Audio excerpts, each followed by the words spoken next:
Minha filha de 8 anos foi deixada em um orfanato pelos meus pais enquanto eles voavam para o Havaí com os filhos da minha irmã. O bilhete dizia: "Desculpe, querida. Simplesmente não conseguimos cuidar dela." Eu não gritei. Apenas registrei um boletim de ocorrência.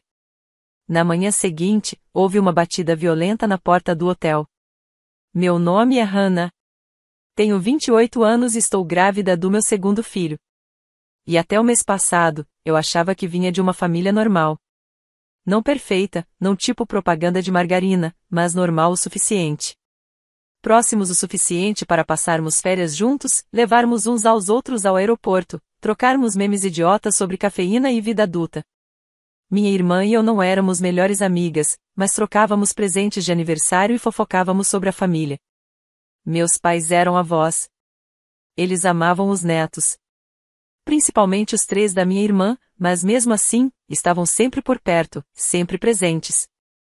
Nunca imaginei que teria que me preocupar com a segurança deles até o dia em que precisei que estivessem lá.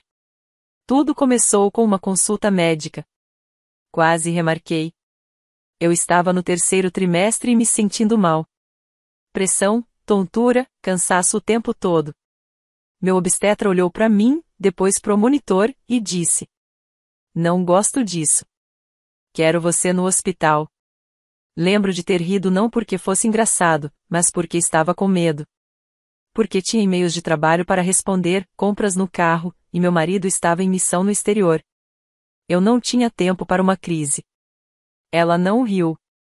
"Se não monitorarmos, você pode entrar em trabalho de parto prematuro."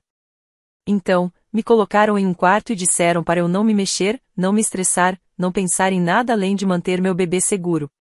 Certo. Claro. Sem estresse.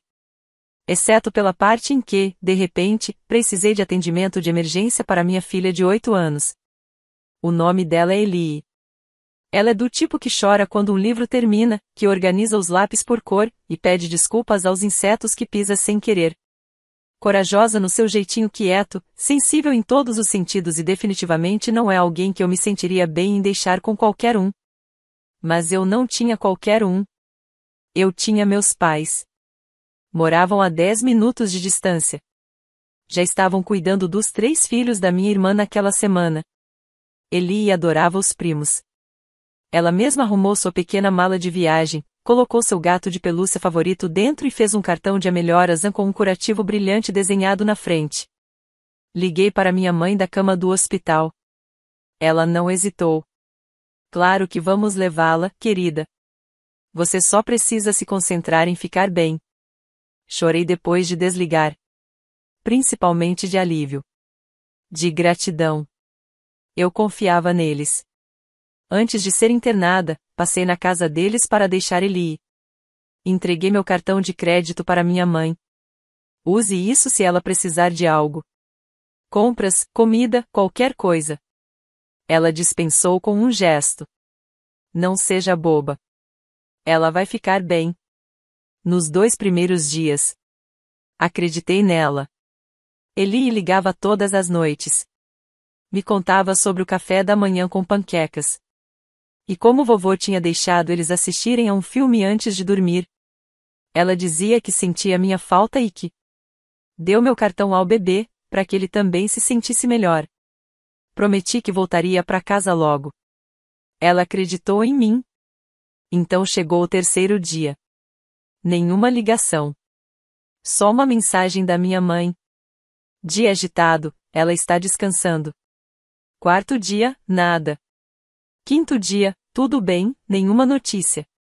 Descanse. Mas nada da Ellie.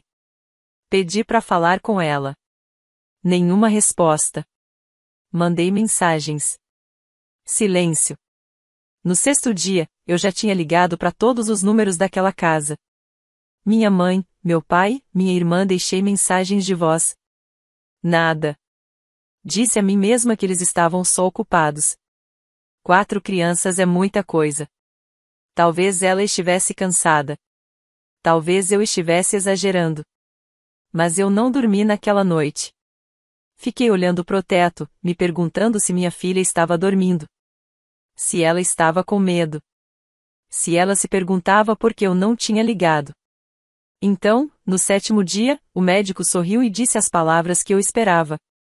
Você está estável. Pode ir para casa. Mas eu não fui para casa. Fui direto para casa dos meus pais. A garagem estava vazia. Nenhuma minivan. Nenhuma bicicleta no gramado. A luz da varanda apagada. As janelas, escuras. Bati na porta. Esperei. Bati de novo. Nada. Foi quando vi um pedaço de papel colado na porta da frente. Meio amassado. Envergado. A tinta desbotada nas bordas, como se estivesse ali fazia tempo. Estava escrito: Desculpe, querida. As coisas ficaram muito agitadas. Fizemos outros arranjos. Ela está bem. Sem assinatura. Sem telefone. Nenhuma explicação. Fiquei ali lendo aquela linha várias vezes, como se ela fosse, de repente, se transformar em outra coisa. Outros arranjos. Liguei para minha mãe. Direto na caixa postal. Para minha irmã. Nada. Liguei várias e várias vezes. Nada. Não lembro de ter voltado pro carro. Só lembro do som do meu coração nos ouvidos. E das palavras daquela nota rodando na minha cabeça como bola de pinball. Dirigi até o posto de saúde mais próximo. Ainda de meias do hospital. Dei o nome da minha filha. Dei o meu nome. A mulher atrás do balcão me pediu para esperar. Depois voltou e pediu para eu ir com ela. Foi aí que eu soube. Eli tinha sido deixada ali 4 dias antes. Nenhum contato de emergência. Nenhum formulário assinado. Nenhuma explicação. Simplesmente deixada. Agora, ela estava com uma família adotiva. Disseram que ela estava segura. Que era quieta, educada, um pouco retraída. Assenti, como se isso fosse me fazer sentir melhor. Acho que agradeci. Quando finalmente a vi, ela correu até mim. O rostinho dela se contorceu. Ela não perguntou onde eu estava. Ela só dizia: Desculpa por eu ter sido boazinha.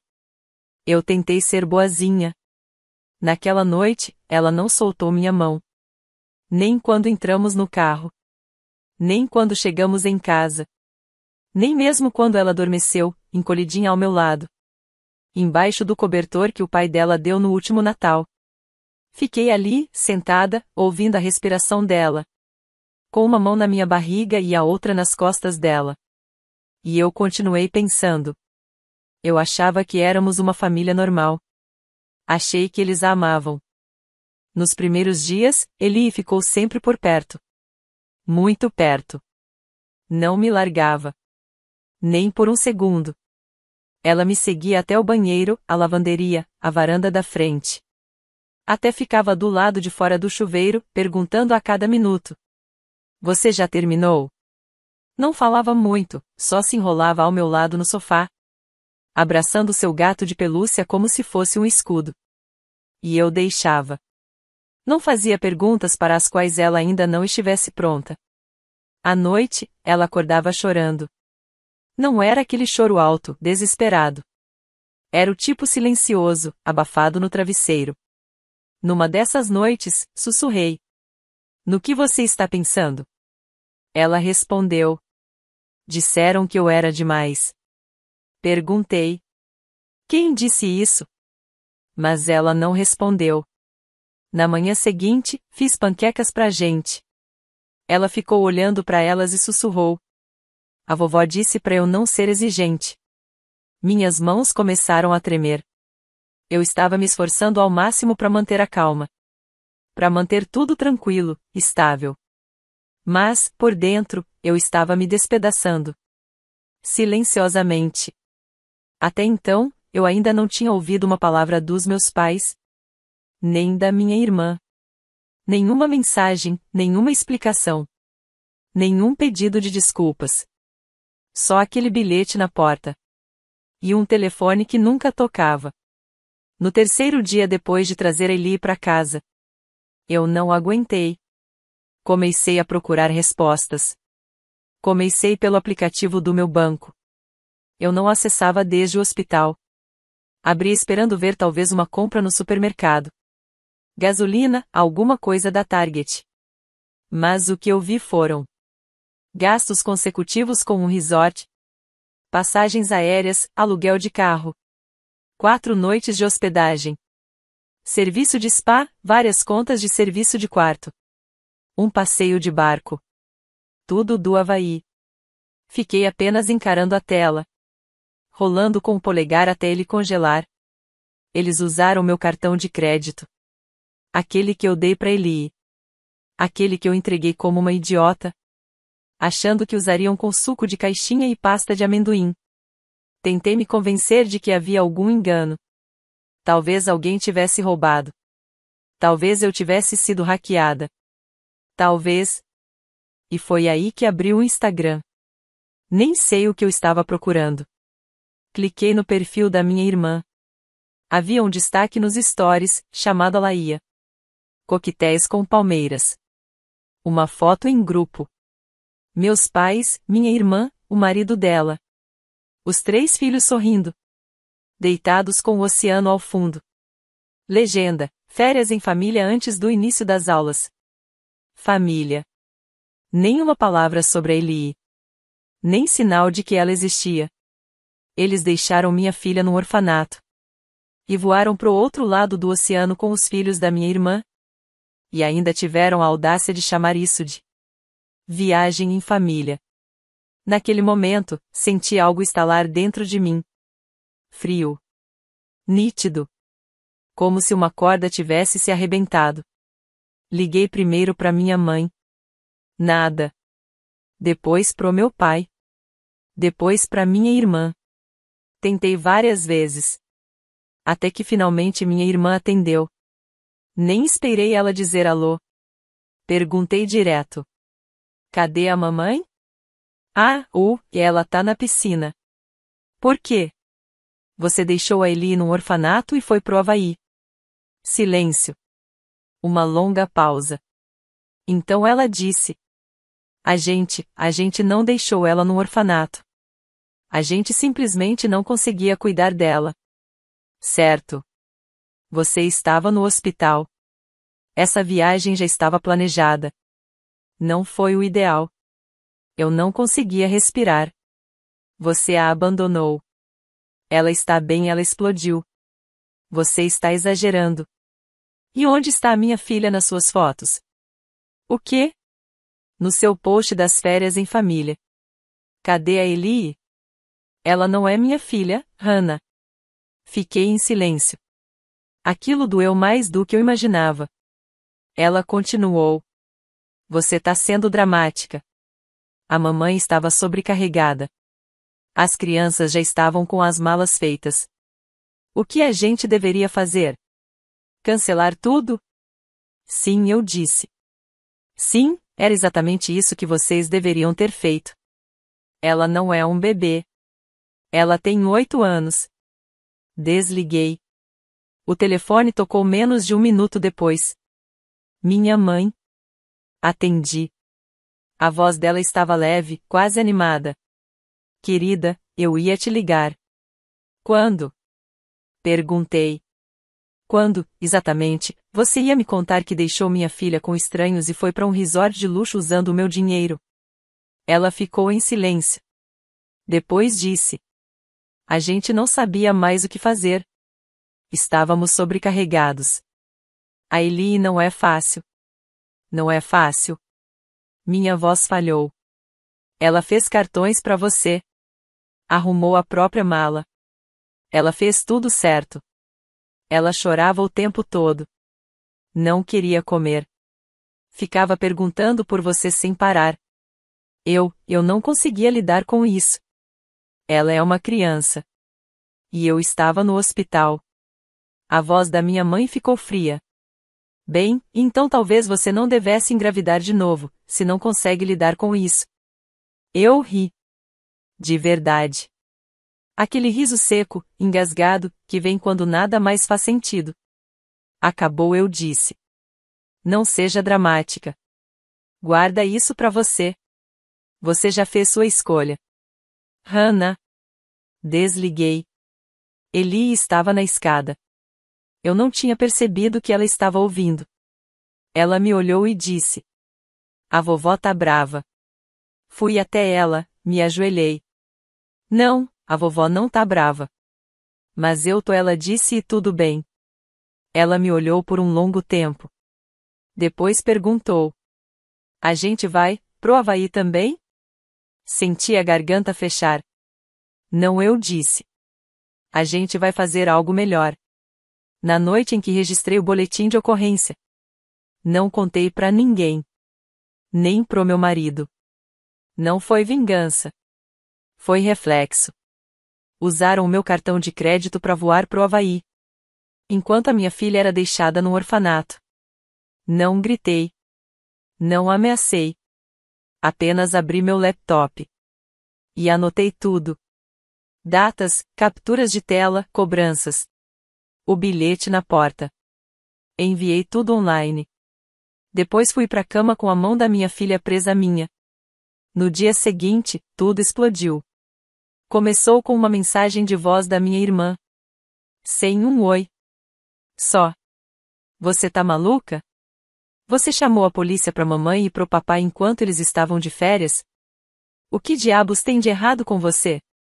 Você tem ideia do que fez? Eles estão humilhados." Depois veio a mensagem da minha mãe. "A polícia foi até o nosso quarto de hotel." Nosso quarto, Hannah. Tivemos que nos explicar como criminosas. Espero que você esteja satisfeita. Olhei para a tela. Imaginei a batida na porta. O susto, o pânico. O jeito como provavelmente se entreolharam. Ainda comendo Laís, segurando coquetéis. Fingindo que nada estava errado. E, pela primeira vez, não me senti culpada. Nem um pouco. Naquela noite, abri o Instagram. E fui ver o perfil da minha irmã. Ela tinha apagado os destaques do Havaí. Mas, no lugar, postou um parágrafo vago. Sobre um fundo preto. Às vezes, as pessoas destroem a sua paz. Só para te punir por tê-la compartilhado. Às vezes, elas chamam a polícia. E transformam a sua dor em arma. Mas a verdade sempre vem à tona. 38 curtidas. 2 comentários. Tirei um print e arquivei na pasta. Que eu estava montando discretamente.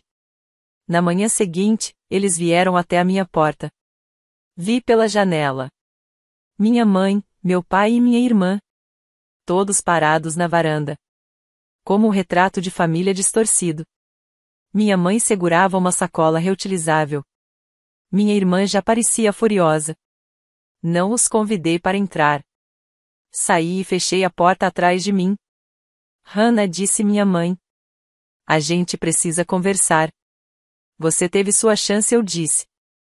E escolheu me humilhar. Cruzei os braços. Você deixou a Eli. Minha irmã se meteu. Nós não a abandonamos. Tomamos uma decisão. Não foi fácil. Vocês foram para um resort à beira-mar, eu disse com firmeza. Com o meu dinheiro. Entregaram minha filha para estranhos. E pediram serviço de quarto. A voz do meu pai estava tensa. A gente achou que ela ia ficar bem. Ela não ficou.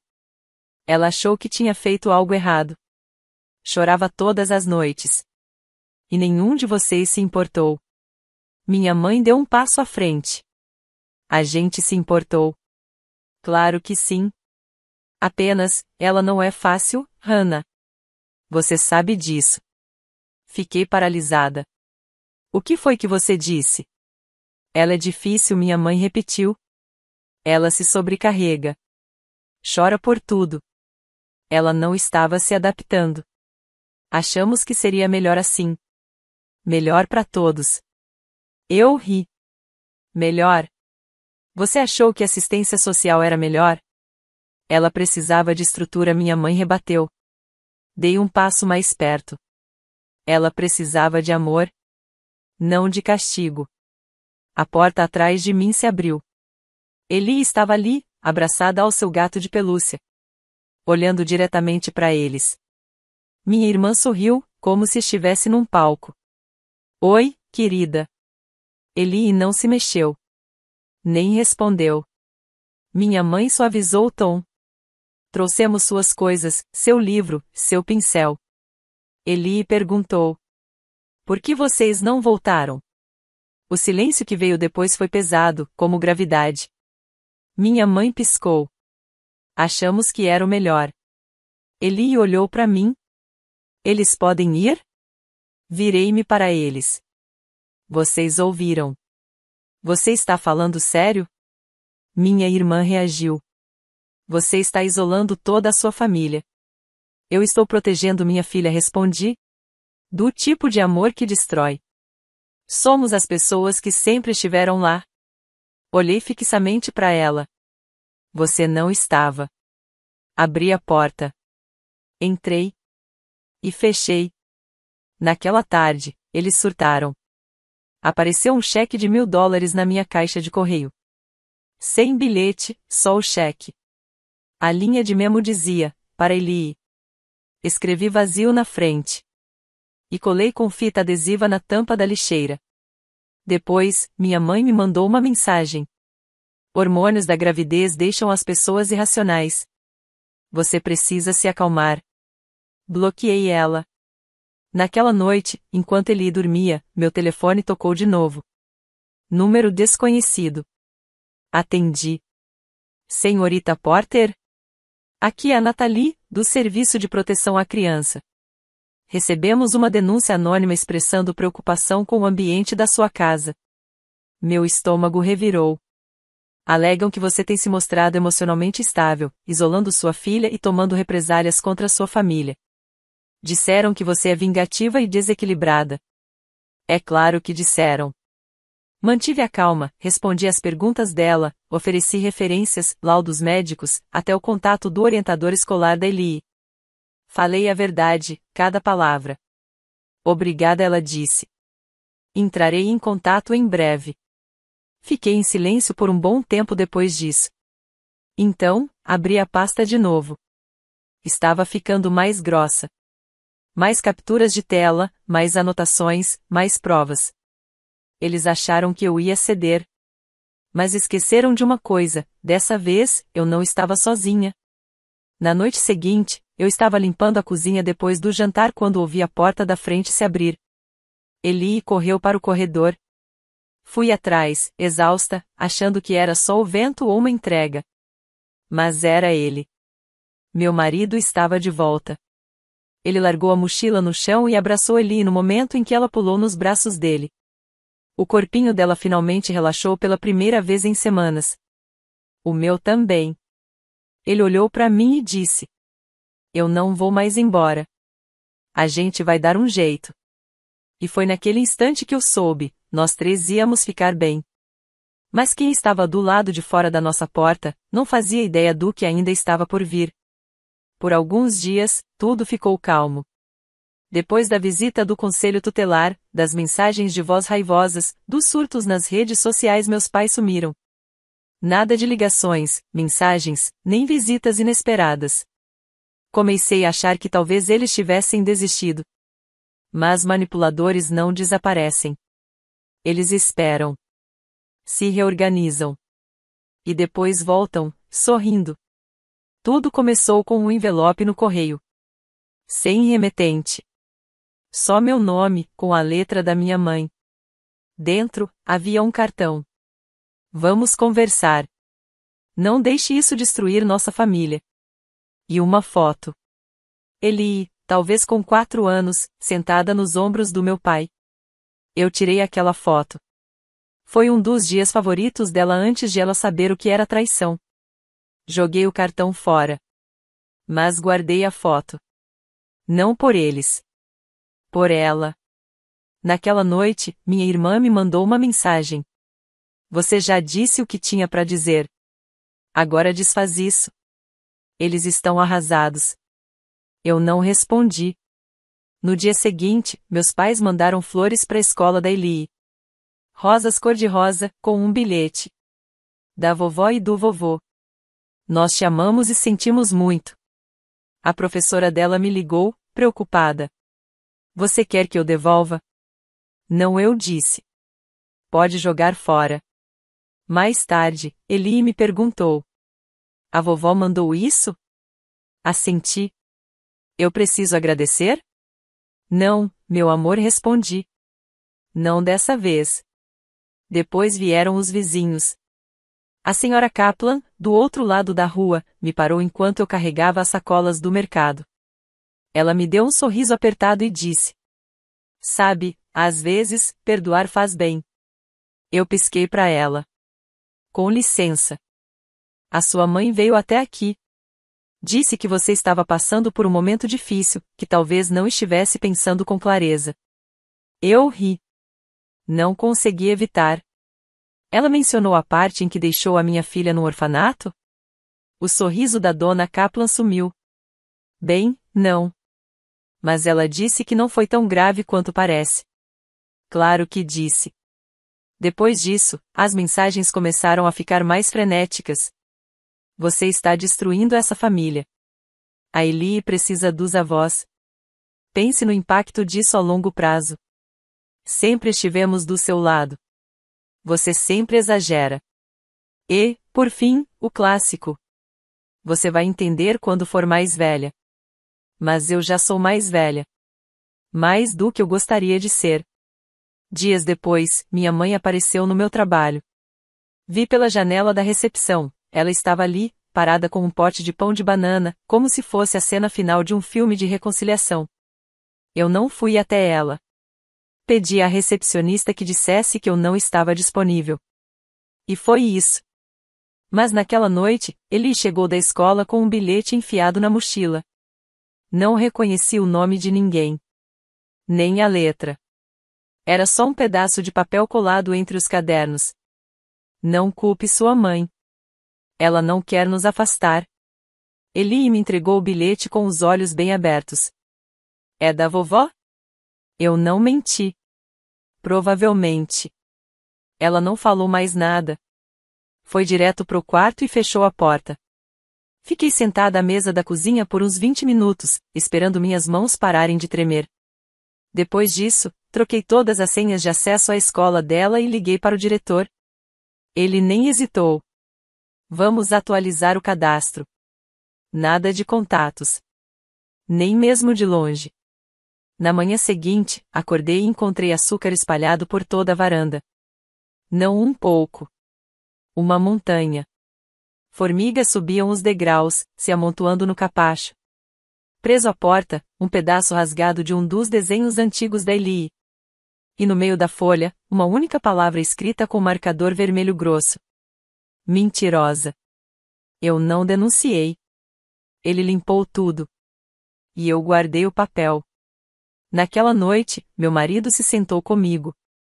Tinha ficado em silêncio por dias, me deixando decidir, me deixando conduzir. Mas agora, ele me encarou e disse: A gente precisa acabar com isso. De vez. Eu assenti. No dia seguinte, fizemos um plano. Encontramos um novo lugar. Cidade pequena, vida nova. Não contamos a ninguém. Fizemos as malas em silêncio, enquanto Eli brincava na sala, cantarolando. A única coisa que deixamos para trás foi um envelope branco colado com fita na porta da frente. Dentro, a cópia do bilhete que deixaram quando a abandonaram. E, logo abaixo, 3 palavras escritas por mim. Agora você entende. Saímos ao nascer do sol. Eli dormia no banco de trás, com o gato no colo e a foto da geladeira guardada na mochila. Eu não chorei. Não olhei para trás. Nenhuma vez.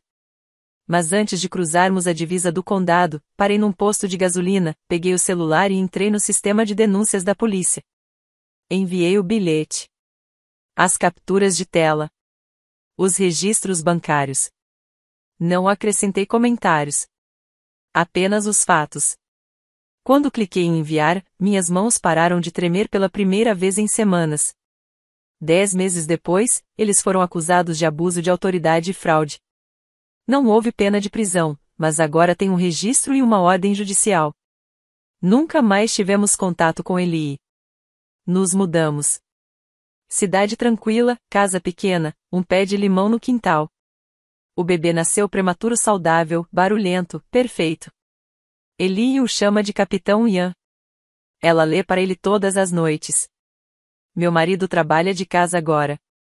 Ele faz o café da manhã, canta canções de ninar, deixa bilhetinhos de amor na minha caneca. Ela está bem agora. Muito bem. Na semana passada, colou um desenho na geladeira. Nós 4 em pé, debaixo de um sol amarelo enorme. Ela escreveu no topo, nossa verdadeira família. E às vezes, quando acha que não estamos ouvindo, ela olha para o irmãozinho e sussurra. Você está seguro agora? Isso é tudo que eu preciso. Você acha que eu fiz a coisa certa? Ou fui longe demais?